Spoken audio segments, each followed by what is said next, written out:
Assalamualaikum warahmatullahi wabarakatuh. Selamat pagi, salam sejahtera untuk kita semua. Kembali lagi saya Arman Coneng, dosen Fakultas Hukum Universitas Kristen Maranatha. Kali ini saya akan melanjutkan pembuatan video pembelajaran. Kalau kemarin saya sudah bahas sekilas tentang upaya hukum biasa, kali ini saya akan membahas mengenai upaya hukum luar biasa. Ketika kita berbicara upaya hukum luar biasa, maka ada satu mekanisme yang sangat dekat, yang sangat kental dengan telinga kita, yang disebut dengan peninjauan kembali atau PK. Tapi sebelumnya, saya ingin menjelaskan kenapa disebut sebagai upaya hukum luar biasa.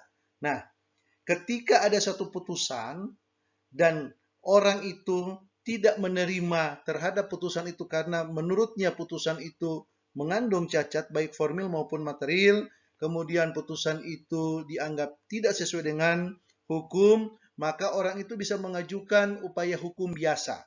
Dalam hal ini adalah banding dan kasasi. Saya sudah jelaskan bahwa mengajukan banding dan kasasi sangat memperhatikan masalah tenggang waktu, di mana tenggang waktunya adalah 14 hari mengajukan upaya banding dan kasasi, dan untuk kasasi sendiri setelah mengajukan 14 hari kasasi wajib dilanjutkan dengan penyerahan memori kasasi 14 hari setelah pengajuan kasasi. Begitu juga dengan pengajuan kontra memori kasasi diajukan 14 hari setelah menerima memori kasasi. Nah, ketika sudah lewat batas waktunya, maka putusan yang akan diupayakan dalam upaya hukum tersebut dianggap sudah berkekuatan hukum tetap atau inkrah van goisde. Nah, untuk perkara-perkara yang sudah inkrah ini tidak lagi bisa digunakan upaya hukum biasa. Karena ketika kita mengajukan upaya hukum biasa banding atau kasasi, nanti akan muncul istilah nebis in idem. Artinya perkara ini sudah pernah diputus dan sudah berkekuatan hukum tetap. Nah, oleh karena itu, ketika kita menemukan sebuah ketidakadilan dalam sebuah putusan yang sudah inkrah, maka diperlukan sebuah mekanisme di luar kebiasaan yang ada. Itulah sebabnya kenapa ada istilah upaya hukum luar biasa. Artinya upaya hukum yang dilakukan di luar kebiasaan atau di luar prosedur yang sudah ada sebelumnya. Nah, kembali lagi, salah satu upaya hukum luar biasa yang sangat kental adalah peninjauan kembali. Peninjauan kembali dapat terjadi karena ada putusan yang menurut pemohon ini terdapat ketidakadilan, terdapat ketidakbenaran, baik yang perkara pidana maupun perkara perdata. Oleh karena itu, karena putusan itu dianggapnya tidak benar, tidak adil, dan sudah inkrah, maka satu-satunya cara, satu-satunya upaya hukum yang ada, yaitu upaya hukum luar biasa berupa peninjauan kembali. Peninjauan kembali sebelumnya diatur dalam RV yang disebut sebagai request sivil yang diatur dalam pasal 385 sampai 401 RV. Dalam Undang-Undang Nomor 14 Tahun 70 diatur juga PK dalam pasal 21. Selain itu, lembaga PK pun diatur dalam SEMA Nomor 6 Tahun 67, seterusnya sampai dengan yang terakhir sekarang ini PK diatur dalam pasal 66 sampai pasal 77 Undang-Undang Nomor 14 Tahun 85 tentang Mahkamah Agung. Nah, kenapa PK ini tidak khusus diatur dalam HIR atau tidak khusus diatur dalam KUHAP, tetapi diatur dalam Mahkamah Agung? Karena pengaturan tentang PK baik dalam hukum acara perdata, hukum acara pidana, hukum acara PT-UN, peradilan agama dan sebagainya itu sama. Makanya diaturnya dalam Undang-Undang Mahkamah Agung. PK dapat diajukan baik secara tertulis maupun lisan, sebagaimana ketentuan dalam pasal 71 Undang-Undang 1485. Walaupun kenyataannya untuk sekarang hampir semua dikatakan pengajuan PK dilakukan secara tertulis. PK merupakan upaya hukum terhadap putusan yang sudah inkrah van gewisde atau sudah berkekuatan hukum tetap di mana sudah tidak tersedia lagi upaya hukum biasa. Kemudian kenapa diajukan PK? Tadi saya sudah jelaskan karena si pemohon menganggap putusan itu mengandung ketidakbenaran, ketidakadilan, sehingga perlu diajukan melalui sebuah upaya hukum yang luar biasa. Alasan PK diatur dalam pasal 67 dari huruf A sampai dengan huruf F. Alasan ini juga sama telah diatur dalam Perma 1 tahun 82. Nah, untuk mengajukan PK, maka ada dua syarat yang harus dipenuhi. Yang pertama adalah putusan pengadilan yang telah berkekuatan hukum tetap atau inkrafan gawisde sebagai upaya hukum luar biasa baru dapat dipergunakan karena tidak tersedia lagi upaya hukum biasa, yaitu verzet, banding, dan kasasi. Artinya, selama masih ada upaya hukum biasa, maka upaya hukum luar biasa ini belum bisa dipergunakan. Kapan bisa dipergunakan upaya hukum luar biasa? Ketika putusan ini sudah berkekuatan hukum tetap atau inkrafan gawisde. Yang kedua, terpenuhnya alasan-alasan untuk pengajuan PK sebagaimana ditentukan dalam pasal 67 Undang-Undang Mahkamah Agung. Nah, apa alasannya? Menurut pasal 67 Undang-Undang Mahkamah Agung ada 6 alasan dasar kita mengajukan peninjauan kembali. Yang pertama, apabila putusan didasarkan pada suatu kebohongan atau tipu muslihat pihak lawan yang diketahui setelah perkaranya diputus atau didasarkan pada bukti-bukti yang kemudian oleh hakim pidana dinyatakan palsu. Hal ini berarti bahwa ada satu putusan yang sudah berkekuatan hukum tetap, tetapi oleh pemohon PK dapat dibuktikan melalui sebuah putusan pengadilan pidana bahwa alasan yang digunakan untuk mengambil putusan, untuk menetapkan putusan perdata yang sudah berkekuatan hukum tetap tadi itu didasarkan pada sebuah kebohongan, didasarkan pada sebuah tipu muslihat, didasarkan pada keterangan saksi palsu ataupun dokumen-dokumen bukti yang palsu atau keterangan saksi yang palsu. Nah, ketika kepalsuan, kebohongan, dokumen palsu, keterangan saksi palsu itu sudah terbukti melalui putusan pengadilan negeri, putusan pengadilan pidana yang sudah inkrah, maka bisa mengajukan PK dengan alasan adanya putusan pengadilan pidana yang menyatakan terdapat kekeliruan, terdapat kebohongan, terdapat tipu muslihat dalam putusan perkara yang sudah inkrah tersebut. Misal saya kasih contoh. Ketika dalam perkara perdata, penggugat mengajukan dokumen, mengajukan saksi, dan karena keterangan saksi dan dokumen itu, majelis hakim memutuskan mengabulkan permohonan atau mengabulkan gugatan dari si penggugat. Ketika tergugat mengetahui bahwa dokumen yang diajukan adalah palsu atau keterangan-keterangan saksi itu adalah tidak benar, maka tergugat mengajukan pelaporan kepada kepolisian dan setelah melewati proses penyelidikan, penyidikan, penuntutan sampai pada adanya putusan pengadilan pidana yang inkrah yang menyatakan bahwa dokumen yang diajukan ataupun keterangan-keterangan saksi memberikan keterangan palsu ternyata terbukti secara sah dan meyakinkan, maka putusan pengadilan pidana yang sudah inkrah itu dapat dijadikan dasar untuk mengajukan PK terhadap putusan perdata. Yang kedua, apabila setelah perkara diputus ditemukan surat-surat bukti yang bersifat menentukan yang pada waktu perkara diperiksa tidak ditemukan. Seringkali kita menyebut istilah ini dengan adanya novum atau bukti baru. Ingat, novum atau bukti baru ini sifatnya menentukan dan belum pernah diajukan dalam sidang pemeriksaan sebelumnya. Artinya, ketika kita mengajukan alasan PK, mengajukan PK dengan alasan kita mengajukan bukti baru dan ternyata bukti itu sudah pernah diajukan sebelumnya, maka PK kita tidak akan diterima.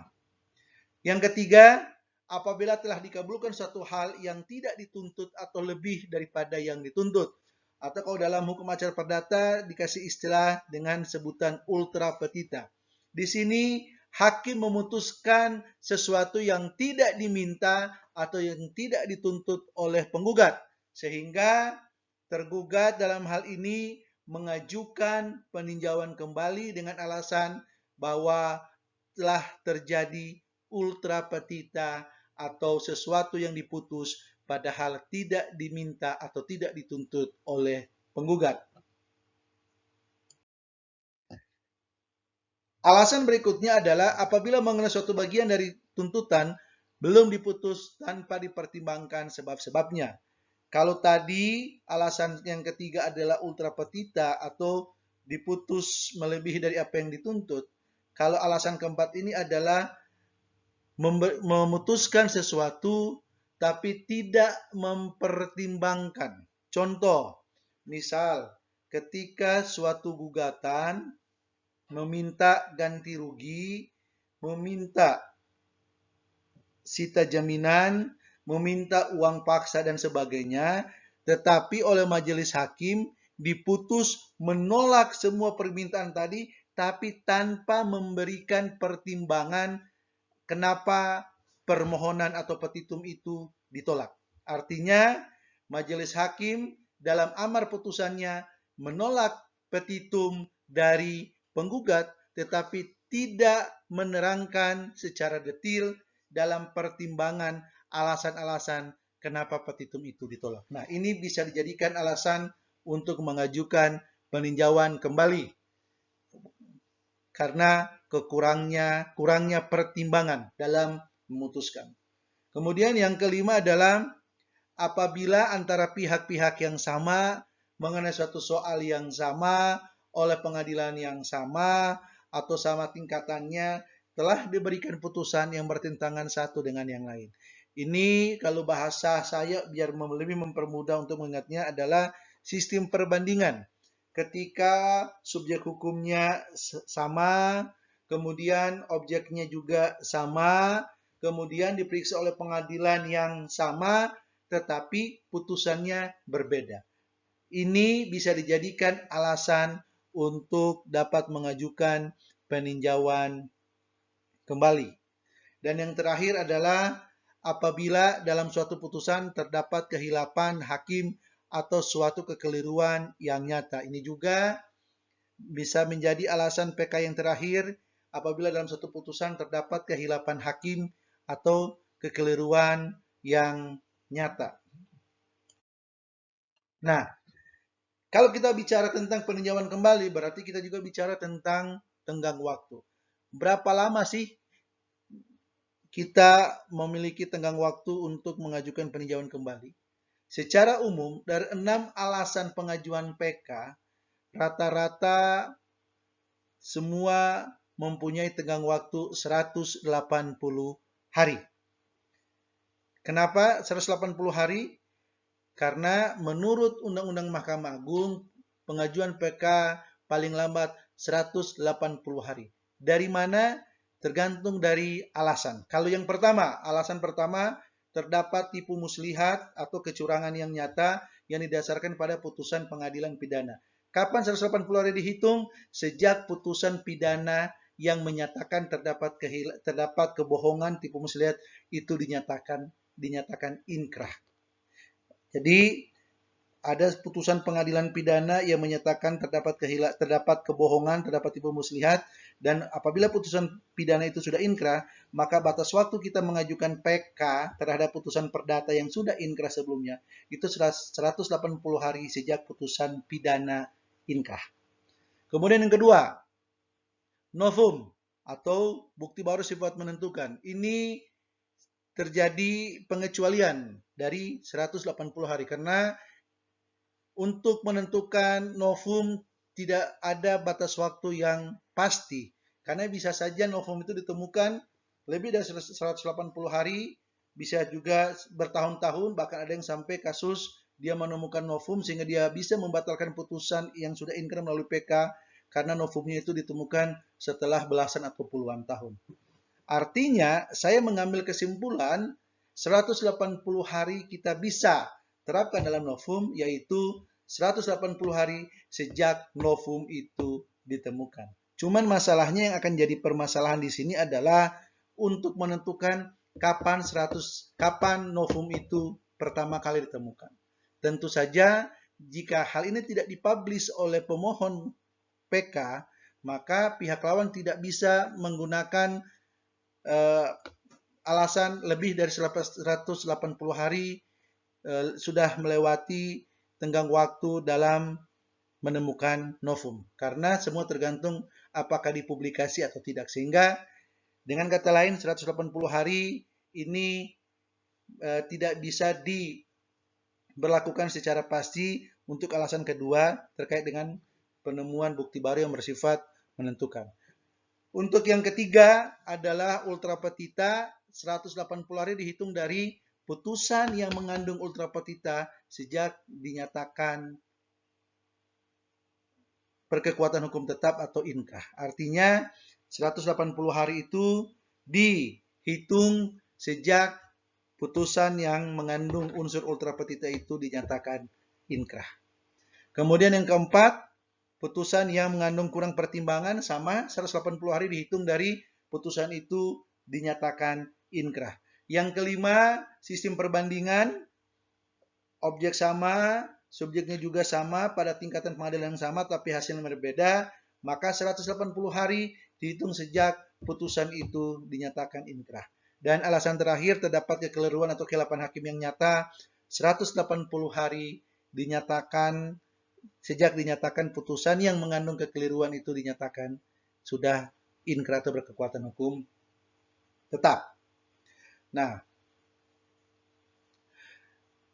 untuk poin 1 atau sejak putusan pidana dari putusan berkekuatan hukum tetap dan telah diberitahukan pada pihak yang berperkara, kemudian untuk novum yaitu ditemukannya bukti bersifat menentukan, maka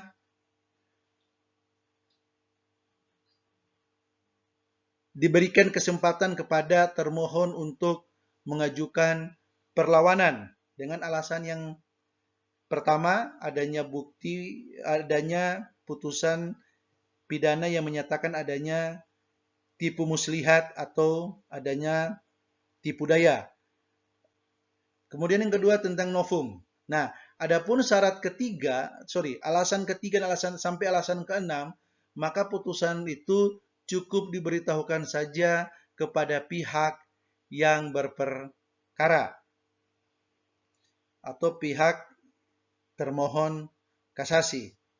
Pengadilan yang berwenang untuk memutus PK adalah Mahkamah Agung. Setelah diajukan secara tertulis atau lisan oleh pihak sendiri atau ahli warisnya atau seorang wakilnya secara khusus dikuasakan untuk itu. Sedangkan apabila selama proses PK pemohon meninggal dunia, permohonan dapat diajukan oleh ahli waris. Hal ini mengandung arti bahwa pengajuan PK bisa dilakukan oleh prinsipal itu sendiri, atau diajukan oleh ahli waris, atau diajukan oleh wakilnya, atau kuasa hukumnya, dan ketika proses PK itu berlangsung dan pemohon PK itu meninggal, maka posisinya dapat diganti oleh ahli waris.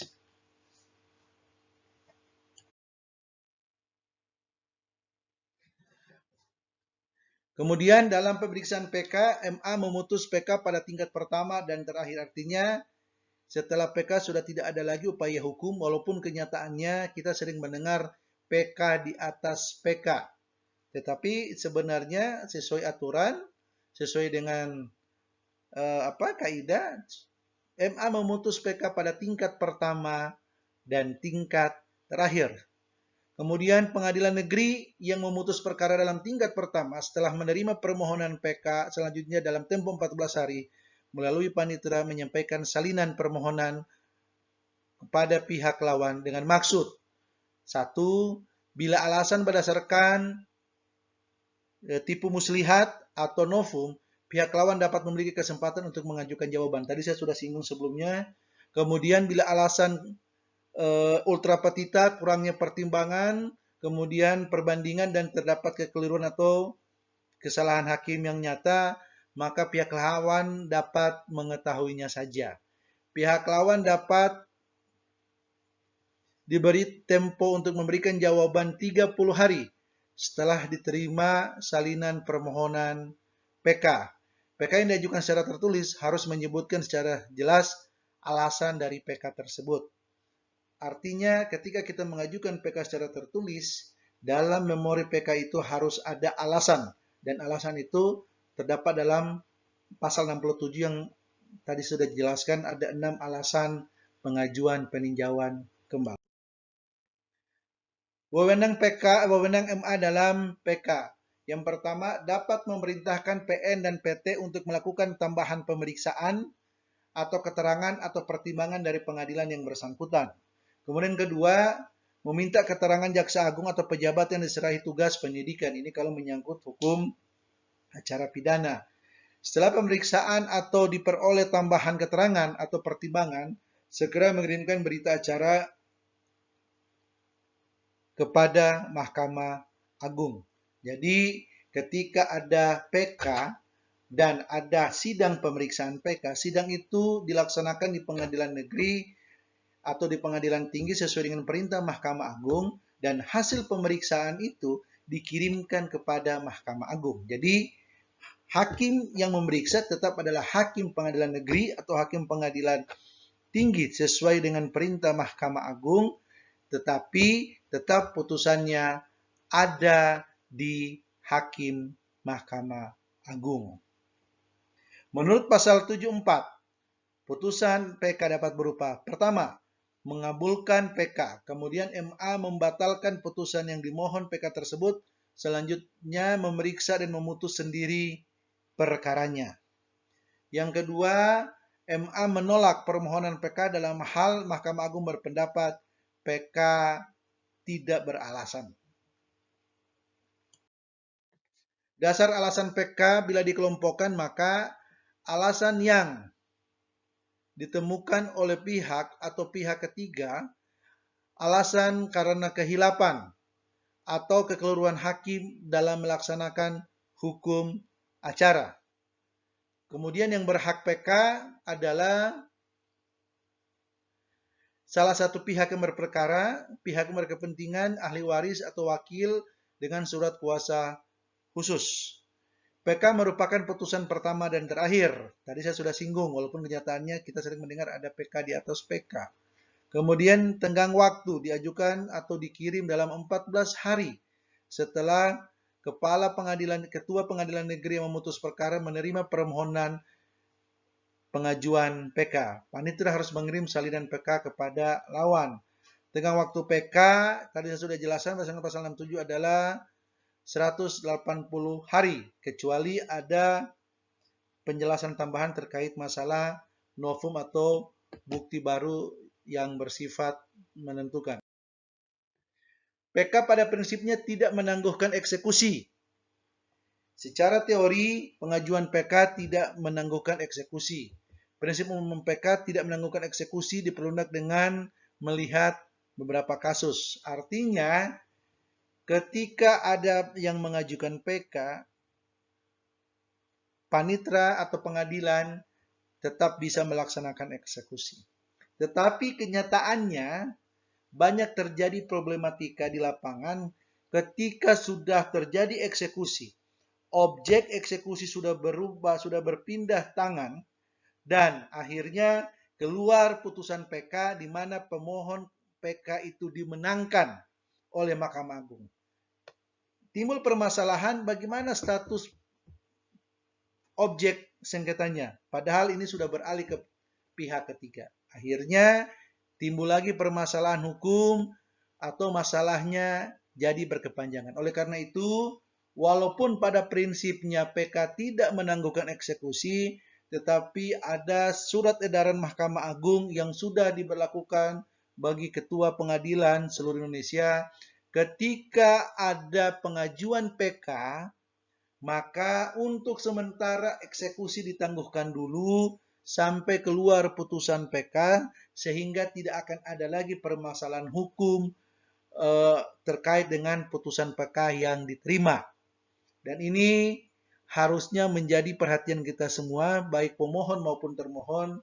Jangan ingin melaksanakan eksekusi ketika masih ada pengajuan PK dari pihak lawan. Karena ketika PK itu diterima, akan ada permasalahan hukum selanjutnya, yaitu bagaimana posisi atau perlindungan pihak ketiga yang sudah membeli objek sengketa itu dengan itikat baik yang secara hukum mereka juga harus dilindungi. Oleh karena itu, berdasarkan pertimbangan banyak terjadi permasalahan eksekusi ketika PK masih berlangsung, maka berdasarkan surat edaran Mahkamah Agung, ketika ada proses eksekusi dan ketika ada proses pengajuan PK, maka eksekusi ditangguhkan sementara sambil menunggu putusan PK ditetapkan.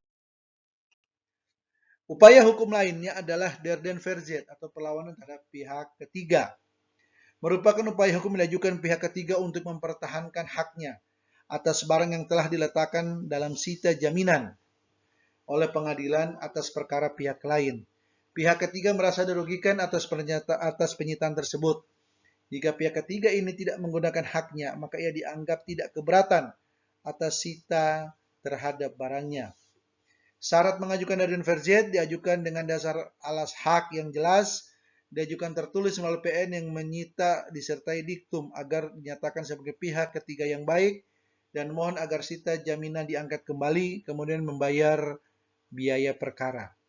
Apabila der den verzet dikabulkan karena dinilai beralasan hukum, maka sita jaminan atau eksekusi diperintahkan agar diangkat kembali karena dinilai tidak relevan lagi untuk dipertahankan. Jadi, der den verzet atau perlawanan pihak ketiga ini terjadi gara-gara ada seseorang yang memiliki sebuah objek tertentu, di mana objek tertentu itu menjadi diletakkan sita jaminan atau sita eksekusi oleh pihak lain yang berperkara. Karena orang ini merasa keberatan hak miliknya dijadikan sita jaminan dalam perkara orang lain, maka dia masuk mengadakan perlawanan pihak ketiga yang disebut dengan der den verzet. Sebaliknya, apabila der den verzet ditolak karena dinilai tidak beralasan hukum, maka sita jaminan tetap dipertahankan. Terhadap putusan atas der den verzet dapat diajukan upaya hukum banding. Jadi putusan der den verzet juga menentukan status dari objek yang diletakkan sita jaminan. Ketika der den verzetnya diterima, berarti konsekuensinya apa? Hak objek yang sudah diletakkan sita jaminan itu maka diperintahkan sita jaminan itu diangkat. Tetapi kalau putusan permohonan der den verzet itu ditolak oleh hakim, maka objek yang diletakkan sita jaminan itu tetap akan dipertahankan. Nah, ketika kita mendapatkan putusan penolakan dari permohonan der den verzet, maka upaya hukumnya adalah upaya hukum banding. Saya pikir demikian ulasan singkat tentang upaya hukum luar biasa yang terdiri dari peninjauan kembali dan der den verzet. Kita akan lanjutkan pada video pembelajaran selanjutnya dengan materi-materi yang sudah disusun sesuai dengan RPS. Terima kasih. Selamat pagi. Assalamualaikum warahmatullahi wabarakatuh.